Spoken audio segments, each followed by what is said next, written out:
Yooka Laylee was developed by Tonic Games and released on the Xbox One, PS4 and the PC in April 2017, and the Switch later on in 2017, around December-ish, I remember. I played that version, the Switch version. Actually, I played the Switch version of this game. You requested I come back to review this pathetic console game, just because of the huge demand to see me again on the channel. I changed my mind. Yooka Laylee is a 3D platformer inspired by the old school N64 games like BanjoKazooie and BanjoKazooie made by Rareware. It was in the agreement. I'll be reviewing the game. Well, I changed my mind. It's my channel. Well, give me the chair. Give me the... No, I will not give you the chair. Give me the chair. Give me the chair. Unfortunately, Sardonic Pickle asked me to review this childish display of middle-aged men trying to develop games like they used to back in their heyday. Too bad for them, 3D platformers and Nintendo 64 days are over. Now it's the time for the PC. Oh, will you shut up about the PC? You're so 2014. You! I don't believe it. Believe it or not, you piece of shit, you're still gonna burn. I've been defeated by a weapon from a peasant console game. Why? Why? The irony! Why? Why? Ah! Why? Because it's my channel. Subscribe. Subscribe.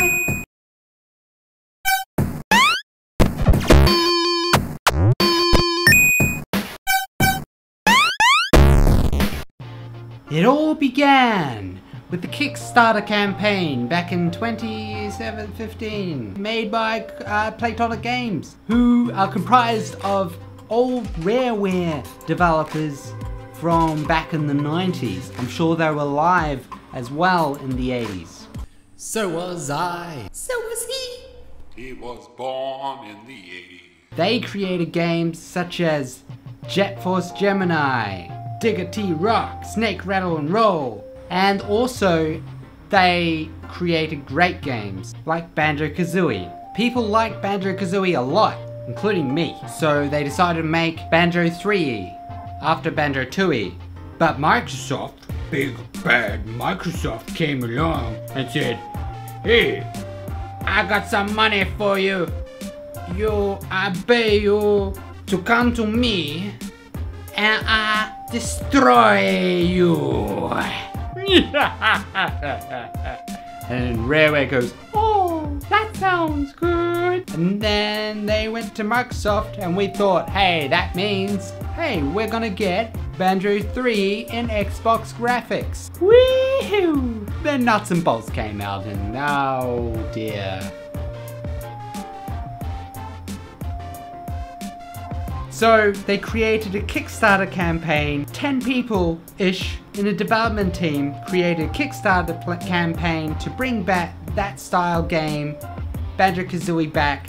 Since they couldn't get the IP for BanjoKazooie, obviously, they made it Yooka Laylee, and then they released it on the PS4 and that, and then Dave O here had to wait for the Switch version because, let's face it, the Switch is the best, and I played it, I reviewed it, well, I haven't yet, I'm doing it now. And you will enjoy the video.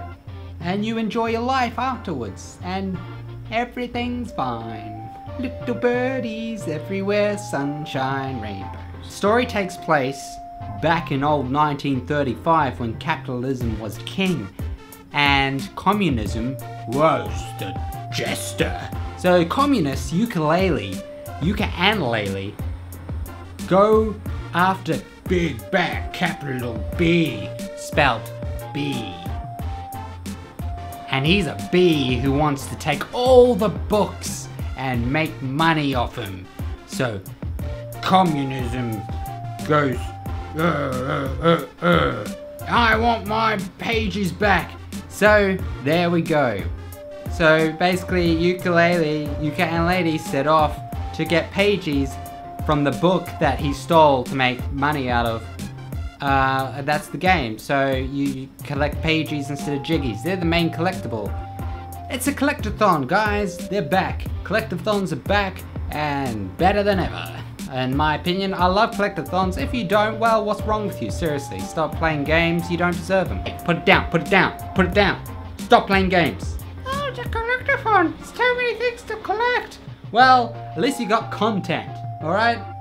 Some of them are repetitive and tedious to collect. Okay, I'll give you that one. But give me the game. Give me the give it to me. What you maybe do. It's a collectathon, so you collect many things in each world. Each world is separated by a hub world. Hub worlds are back. I like hub worlds. I enjoy them.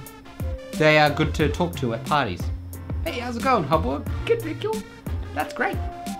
You go to each world, you collect the pages and power gauge extensions and power bar extension and molecules, which you use to transform into different things.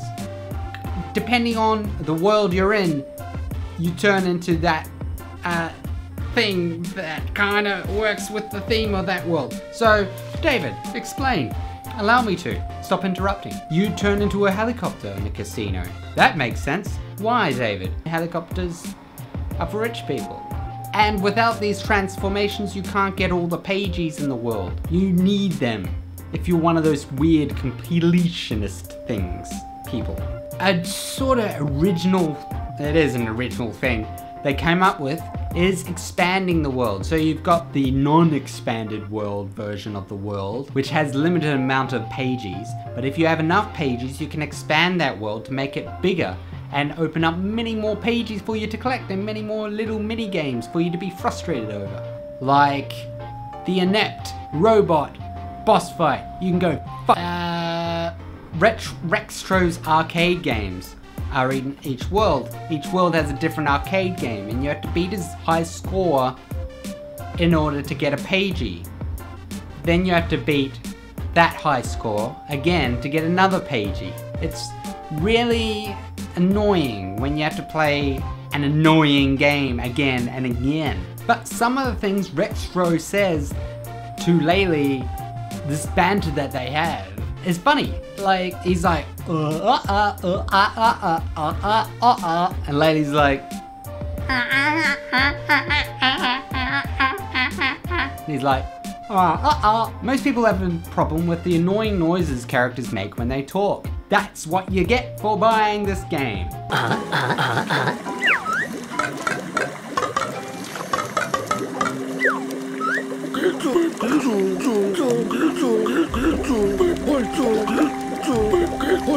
A lot of people also complain about the lame humor. Which, what I say to them is I agree, and they should have taken inspiration from my channel. But instead they decided to cut out JonTron because he said something offensive.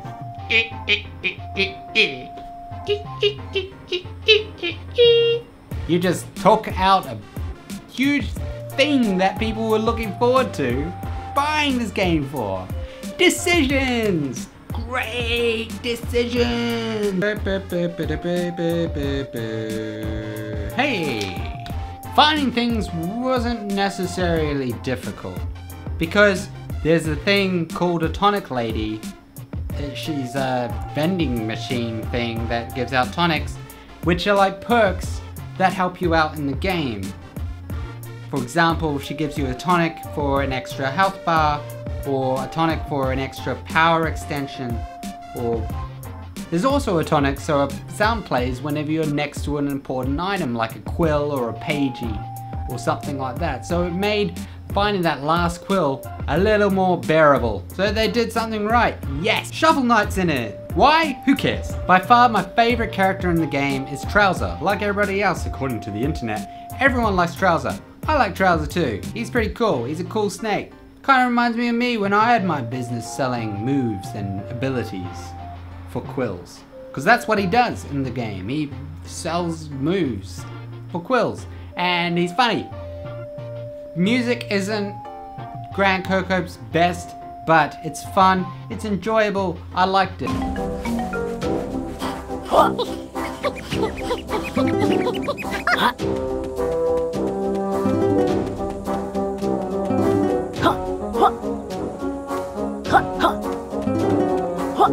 But it's not my personal favorite. BanjoKazooie still is. Then probably Mario Rabbids. I like that one a lot.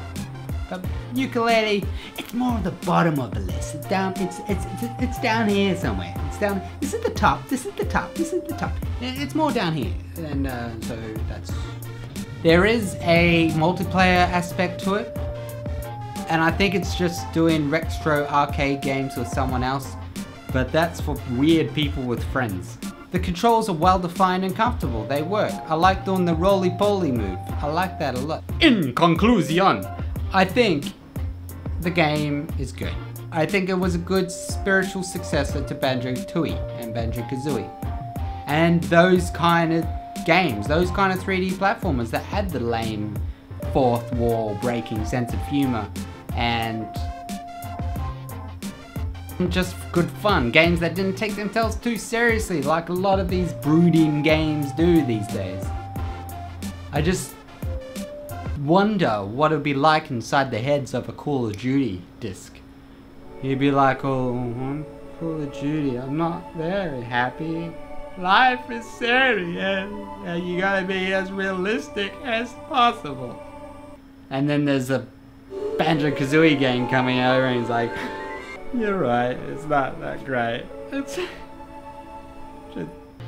There's a lot of fixes that they did in this version of the game for the Switch, and I think they've patched up all the other versions now too.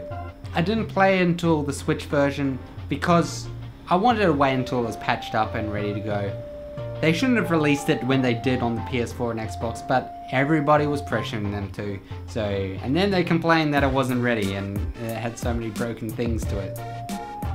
That's the way the gaming industry is now, and gaming fans, we're all stupid, we're all dumb. Yes, there is some tedium, yes, there's some cheap difficulty, yes, there's challenge. But this game makes up for it with nice music, nice visuals, beautiful gameplay, that's fun gameplay, and a great love letter to that genre. And they did that so well, and they made this Banjo-Kazooie fan very happy. It gets a 7 out of 10 from me. Why? Because it's my channel. Subscribe. It's got armrests that kind of fold up.